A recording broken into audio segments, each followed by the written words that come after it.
So we know the story of Joshua and the importance of unification.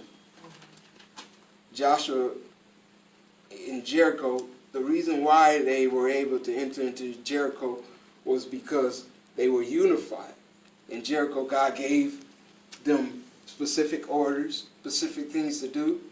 Said to march around Jericho a number of times, not to say anything, to do this. And as they did, then the Spirit of God, as they obeyed, then the Spirit of God moved. And then when He told them to blow and make a shout, they shouted, the Spirit of God moved and broke down the walls, and they took Jericho.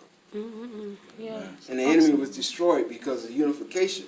Mm-hmm. Now they're in Ai, and they go to take this little bit of land that wasn't as big as Jericho, but because somebody had decided to be disobedient, somebody decided to be rebellious, and take the spoil that God had said not to do. Mm-hmm.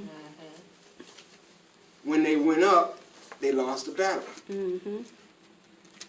So that now the people's hearts are upset and they're frustrated, said melted like water, because they lost the battle after this little bigger thing, and now we go up and they're like, what happened, God? And what happened? And Joshua was upset. He went and found out. God told him what happened. They ended up burning the people and the children and their family. Burned them and buried them. That was tight. Burned them and buried them because of division. My goodness. My God. We have to keep unification. We can't allow the enemy to bring in division anywhere. We can't allow the enemy, because he'll try every hope. And even during this time, God is bringing a time of purification in each of our lives.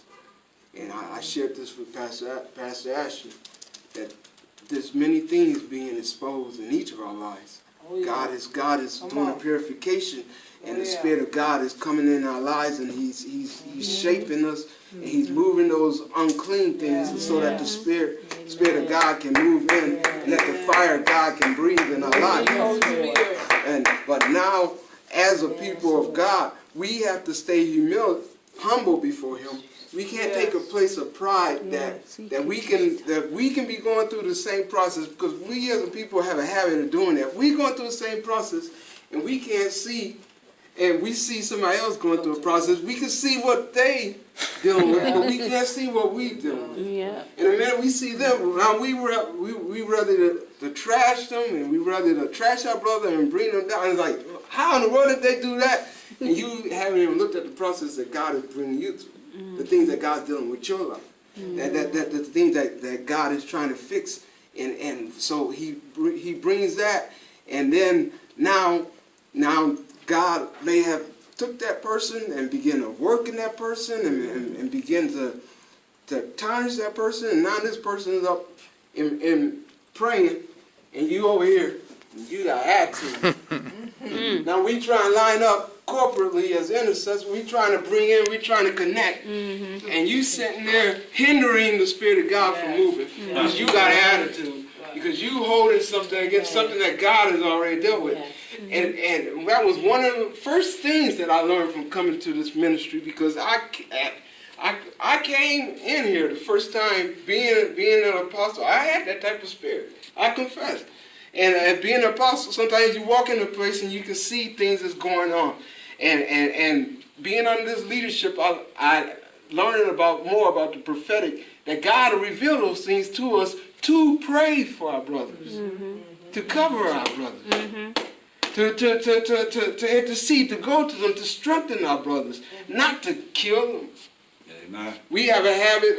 We want to cut them off and take out the switchblade,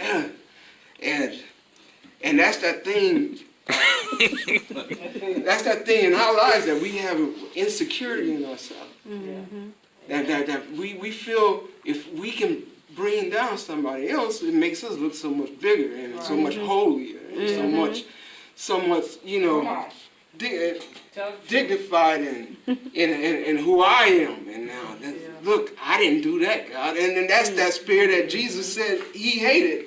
He loved it was the person who came in the temple and said, Lord, have mercy on me, a sinner. That was the person that not the person that stood up and said, look, I have done this and I've done that. Look what I've done. And that was the one that, because God said he hates a haughty spirit, a prideful look. He can't stand. Amen. He can't stand a haughty spirit. He likes that spirit that woe is me, a man of God. I can't be nothing without you. Without you, you make me holy. You make me. Wash me with your blood. Cleanse me. Purify me with your blood. That's what he wants. A broken spirit. Come into God. And he don't like that spirit. That's a spirit that Satan had. That Satan knew he was over the music and he had it, most beautiful and pretty. Yeah. I'm so pretty, I should be God. That's what he thought.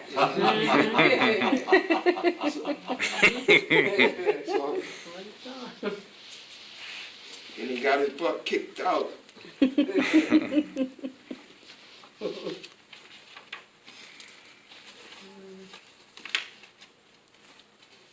when we fall into a position of pride, Proverbs 16, I love Proverbs 16. That whole chapter speaks about humility to me. And all the ways of man are clean in his own eyes, but the Lord weighs the spirits. It's Proverbs 16:2. 18, 19, 20. Pride goeth before destruction, and a haughty spirit before a fall. Better is to be of a humble spirit with the lowly than to divide the spoil with the pride. He that handleth a matter wisely shall find good, and whoso trusteth in the Lord, happy is he. Amen. I can't. And then the one that I said that pride comes before the fall. The haughty spirit before destruction. That's the one I was looking for. That when we are, pride sets us up for so many things for the enemy to come into our lives. And I'm not going to go into the rest of this. I believe God wants to end this. It's 9:20. But one of the main things I believe that he wants to speak to us is to be aware of the enemy's devices. Amen. Be aware